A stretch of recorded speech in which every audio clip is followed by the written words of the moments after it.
Welcome to my channel छुपी कहानियाँ, जहाँ हर कहानी कुछ कहती है दिल से। और अगर आपको हमारे वीडियोस पसंद आएँ तो वीडियो को लाइक करना ना भूलें और चैनल को सब्सक्राइब करना ना भूलें। तो चलिए हम आज की कहानी स्टार्ट करते हैं। आज की कहानी एक हाउसवाइफ की ज़िंदगी पर है, जो समाज, परिवार और अपने अस्तित्व के लिए लड़ती है। सुबह के 5 बजे थे। अलार्म नहीं बजा था, लेकिन रमा की नींद फिर भी टूट गई। हर दिन की तरह आज भी वो चुपचाप बिस्तर से उठी, बिना किसी आवाज़ के। पति अभी गहरी नींद में थे। बेटा आरव अभी सो रहा था और उसके भीतर एक औरत जो कभी जिंदा थी वो भी सो रही थी। रमा शर्मा, 34 साल की। शादी को 10 साल हो चुके थे। कॉलेज में पढ़ाई में तेज़ थी। कभी टीचर बनना चाहती थी, लेकिन घर की इज्जत, समाज का डर और माँ की बातों ने सब कुछ बदल दिया। रमा माँ की पुरानी बातें याद करती है। बेटी, औरत की सबसे बड़ी जीत उसका घर होता है। बाहर जाके क्या करना है? मर्द कमाएगा, तू घर संभाल, यही सबसे बड़ी नौकरी है। और रमा मान गई थी। तब नहीं समझी थी जो सपने बंद कर दिए जाते हैं वो अंदर ही अंदर घुटते हैं और फिर दर्द बनकर आंखों से बहते हैं। आज भी वही रूटीन था। नहाना धोना, पति के लिए नाश्ता, बच्चे का टिफ़िन तैयार करना, घर की सफाई, सास ससुर की दवाइयों का ध्यान। लेकिन इन सब में रमा कहीं खोती जा रही थी। कभी उसने खुद से सवाल नहीं किया, मैं कौन हूँ? सिर्फ एक माँ, एक बहू, या बस एक खाना बनाने वाली औरत? रमा का पति कहता है, रमा मेरी शर्ट कहाँ रखी है? और आज के लिए दोपहर का खाना कुछ हल्का बनाना, क्लाइंट मीटिंग है। रमा कहती है ठीक है। वो सिर्फ ठीक है कहती थी। अब उसके पास कहने के लिए कुछ बचा ही कहाँ था। रात को बेटा उसके पास आया और कहता है, मम्मा आप स्कूल में क्यों नहीं जाती जैसे मेरी टीचर? रमा थोड़ा मुस्कुराई, फिर चुप हो गई। आरव कहता है, मैं बड़ा होकर आपको ऑफिस भेजूंगा। रमा की आंखें भर आई। उस बच्चे की मासूम चाहत ने उसे कुछ देर के लिए फिर से जिंदा कर दिया था। एक दिन आईने के सामने खड़ी होकर रमा ने खुद को देखा। थकी आंखें, बिखरे बाल, पुराने कपड़े और चेहरे पर बुझा हुआ आत्मविश्वास। रमा खुद से कहती है, क्या सच में ये मैं हूँ? क्या बस इसी के लिए मैंने पढ़ाई की थी? क्या वाकई मेरा वजूद बस दूसरों की सेवा तक ही सीमित है? अलमारी साफ करते वक्त उसे अपनी कॉलेज की डायरी मिली। उसमें लिखा था, मैं एक दिन सरकारी स्कूल में टीचर बनूंगी, लड़कियों को पढ़ाऊंगी और दुनिया को दिखाऊंगी कि एक औरत क्या कर सकती है। वो पढ़कर रमा रो पड़ी। रमा के अंदर फिर से चिंगारी जागती है। उसी दिन रमा ने फैसला किया, अब और नहीं, अब मुझे खुद को भी जीना है। उसने ऑनलाइन कोर्स ढूंढना शुरू किया। हर रात 1 घंटा वो पढ़ने लगी। शुरू में सबने टोका, इस उम्र में पढ़ाई क्यों? घर की जिम्मेदारी कम है क्या? तुम्हारे पढ़ने से क्या होगा? लेकिन रमा अब डगमगाने वाली नहीं थी। वो अपने पति से कहती है, मैंने एक ऑनलाइन कोर्स में दाखिला लिया है, शाम को 1 घंटा पढ़ाई करूँगी। पति चौंक कर कहता है, क्या ज़रूरत है अब इन सब की? घर है, बच्चे हैं, यही सब काफ़ी है। रमा कहती है, हाँ लेकिन मैं सिर्फ घर के लिए नहीं हूँ, मैं रमा भी हूँ और अब मुझे खुद से भी रिश्ता जोड़ना है। अब हर दिन के कामों के बीच रमा 1 घंटा खुद के लिए निकालती थी। रात 10 बजे जब सब सो जाते, वो अपने फ़ोन पर ऑनलाइन क्लास लगाकर कानों में ईयरफोन डाल लेती। उसकी आंखों में फिर से चमक आने लगी थी। बिना बोले, बिना किसी को बताए, वो फिर से खुद को जोड़ रही थी। कभी किसी ने उसकी तारीफ़ नहीं की, ना ही किसी ने कहा कि तू भी कुछ कर सकती है। लेकिन वो जानती थी, अपने हौसले खुद बनाना पड़ता है, क्योंकि सपनों के लिए तालियां नहीं मिलती, मेहनत मिलती है। एक दिन मोहल्ले की औरतें आईं चाय पर। अरे रमा, आप भी पढ़ रही हो? शौक है या किसी की नकल कर रही हो? कहीं बाहर नौकरी करोगी? पति क्या कहेंगे? रमा मुस्कुराई। पढ़ना शौक नहीं, ज़रूरत है। और हाँ, नौकरी करने का सपना अब अधूरा नहीं रहेगा। वो औरतें हंस दी, पर रमा अब रुकने वालों में नहीं थी। रमा ने यूपी टेट और सी टेट का फॉर्म भरा, ऑनलाइन मॉक टेस्ट देती, नोट्स बनाती और पुराने पेपर हल करती। जब पति को पता चला वो चिढ़ गया। पति ने कहा, ये सब करने का मतलब क्या है? घर बर्बाद करोगी क्या? रमा शांत स्वर में कहती है, मैं घर बर्बाद नहीं कर रही, मैं अपने सपनों को बचा रही हूँ। जो औरत खुद से ना हारी हो वो दुनिया से क्या हारेगी? बेटे ने एक दिन उसके नोट्स देख लिया और पूछा, मम्मा क्या आप भी मेरी टीचर बन जाओगी? रमा कहती है, नहीं बेटा, मैं और बच्चों की टीचर बनूंगी ताकि हर लड़की को पढ़ने का हक मिले। कितने सालों बाद उसने पेन पकड़ा और एक बड़े एग्ज़ाम हॉल में बैठी, जहाँ न पति था न परिवार, बस उसकी मेहनत और उसकी हिम्मत थी। पेपर अच्छा गया। 3 महीने बाद रात 12 बजे मोबाइल पर रिज़ल्ट चेक किया। उसका नाम मेरिट में था। उसने C-TET क्लियर कर लिया था। वो खुशी से रो पड़ी।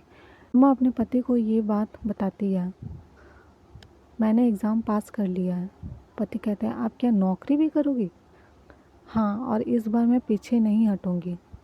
और तुम्हारे घर की जिम्मेदारी मैं संभाल लूँगी, लेकिन अब खुद को भी संभालूँगी। 6 महीने बाद एक गांव के स्कूल में रमा की पोस्टिंग हुई। स्कूल छोटा था, बच्चे कम थे, लेकिन उसका आत्मविश्वास बहुत बड़ा था। पहली तनख्वाह आई 28,000 और उसने माँ के लिए साड़ी, बेटे के लिए स्कूल बैग और ख़ुद के लिए एक सफ़ेद कुर्ता लिया। रमा आईने में देखकर गर्व महसूस करती है, अब मैं सिर्फ दूसरों की नहीं अपनी भी हूँ।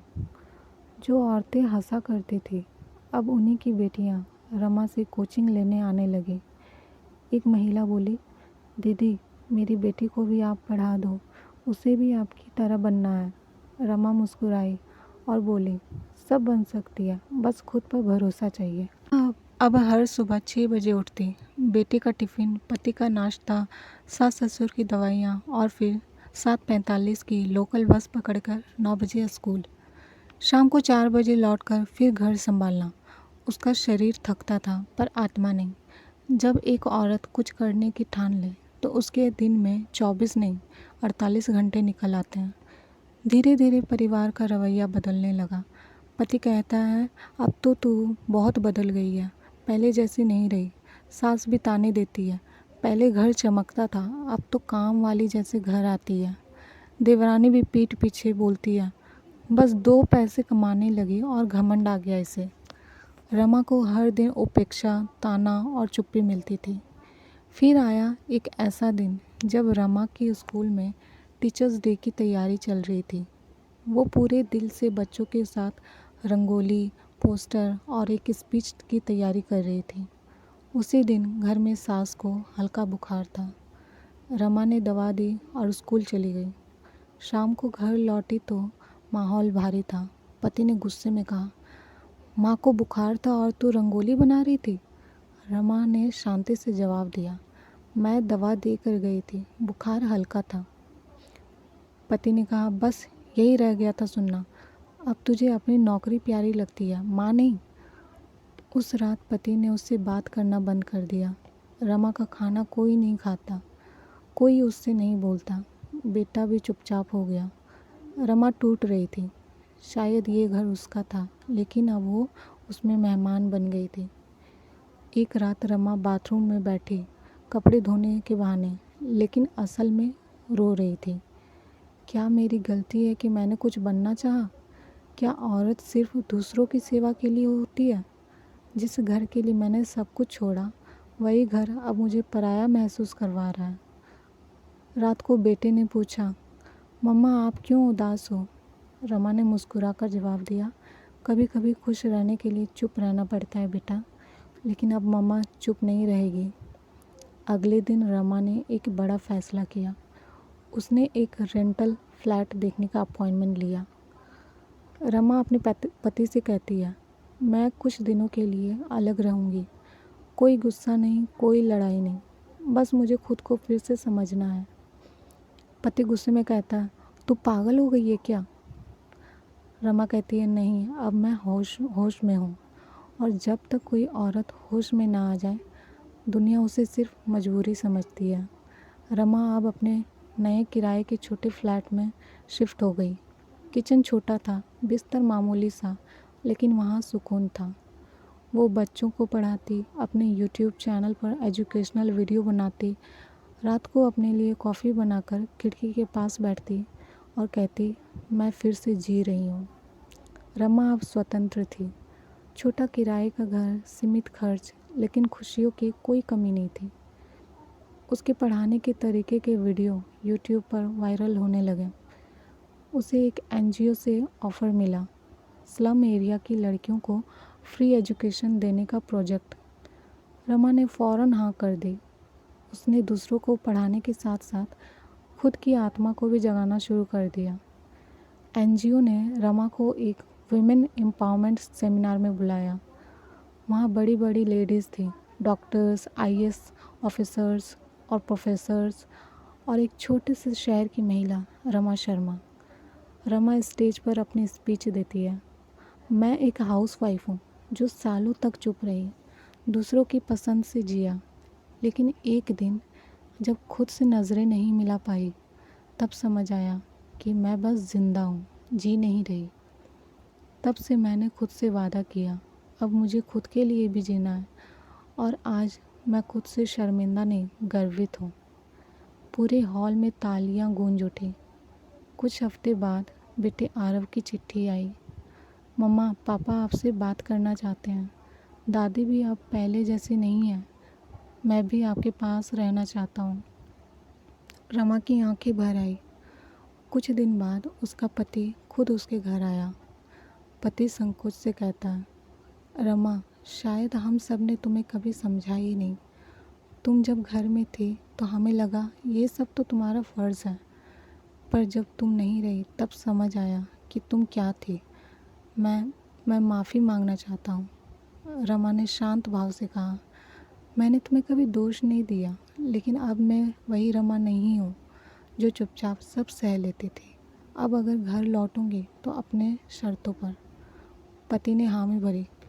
रमा अब फिर से अपने पुराने घर लौटी, लेकिन अब वो सिर्फ बहू या पत्नी नहीं थी, अब वो टीचर रमा शर्मा थी। घर में सबने उसे बराबरी का दर्जा दिया। 2 साल बाद रमा ने अपनी सैलरी और सेविंग से एक छोटे से स्लम इलाके में साक्षरता केंद्र खोला, जहां गरीब लड़कियां पढ़ सकें। उसने उस स्कूल का नाम रखा नई रोशनी बाय रमा शर्मा। वो अब हाउसवाइफ नहीं रही, अब वो हिम्मत की मिसाल थी। अब वो खुद से नफ़रत नहीं करती थी, अब वो खुद से मोहब्बत करती थी। अगर आपको एक हाउसवाइफ की ये कहानी इंस्पायरिंग लगी तो लाइक, कमेंट और सब्सक्राइब करना ना भूलें।